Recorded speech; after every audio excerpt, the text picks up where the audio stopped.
So that was something to see the enormous amount of misgovernance and enormous amount of atrocities and enormous amount of cruel things that have been done to the citizens of the country, and plundering of the economy totally, stolen everything that they could lay your hands on. So they brought it to the end of it. So that was a kind of emergence of a new Bangladesh. They call it New Bangladesh. So the old Bangladesh is a kind of terrifying things. We want to create a new Bangladesh. That's the beginning of the new Bangladesh, to set things right. How convinced are you that you will be able to set things right, that there will be a complete break with the old and an in with the new? How convinced are you of that? That's a fear everybody has in their mind. How to avoid that, that's our effort. As an interim government, our effort is to make sure we don't go back to those old days. How to reform the institutions. So reform agenda is the most important agenda for interim government. We have appointed 15 reform commissions, each on one subject, on the constitution reform, election reform, civil administration reform, judiciary reform. So there are 15 of them. So they are coming up with their recommendations now. We are receiving the recommendations and they are handing over. Our job is to see how many of these recommendations are acceptable by people.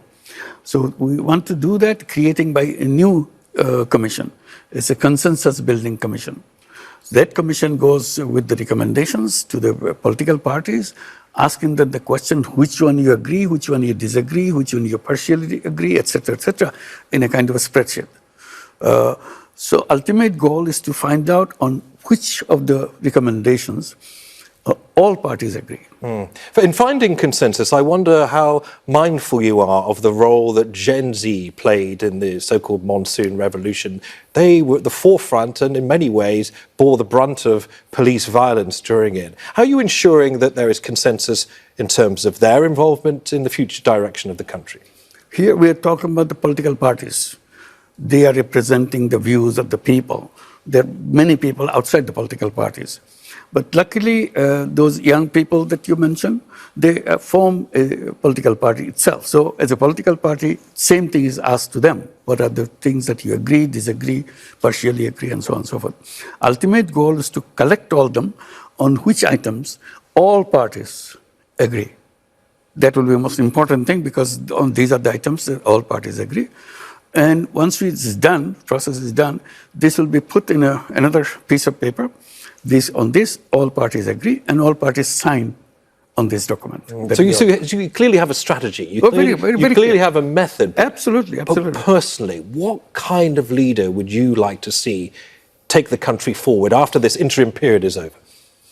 Not go back to the old fascist regime that we have, not go back to plundering of the economy and so on and so forth. But you cannot guarantee the leader, but you guarantee how the system works. So we are trying to reform the system. You said fascist regime. Yeah. Those are strong words to use. Why use them? Use them because that's the features they have displayed during their regime. So this is how they have been described in the entire program that the students were taken.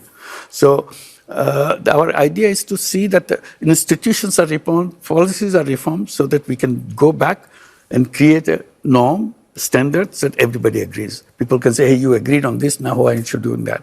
When we have this piece of paper with all the agreements on it, we'll name it a July Charter. So this is the July which uprising took place. The July Charter will be kind of consensus for all parties, and we follow the July Charter, how to implement those things. Some of the implementation will come before the election, some of the implementation will come after the election. So this is the scenario that we are following right now.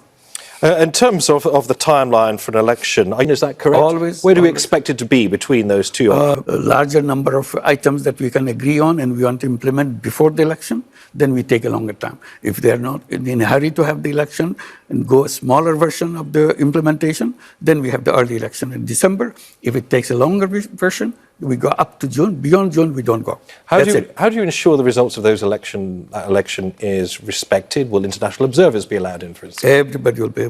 We promise, interim government keep promising, we will have the best election ever taken place in Bangladesh. That's the kind of election we are going to have. Big implications as to whether or not the Awami League will be allowed to take part in those elections, the party of the former leader, Sheikh Hasina. Part of it will be decided by the party itself to decide that what they want to join or not. We don't know yet. They have not declared anything.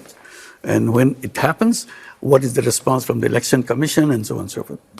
So you're leaving it entirely to the Election Commission to Not make not that election. decision? There are other parties who may say that under this law they cannot participate and so on.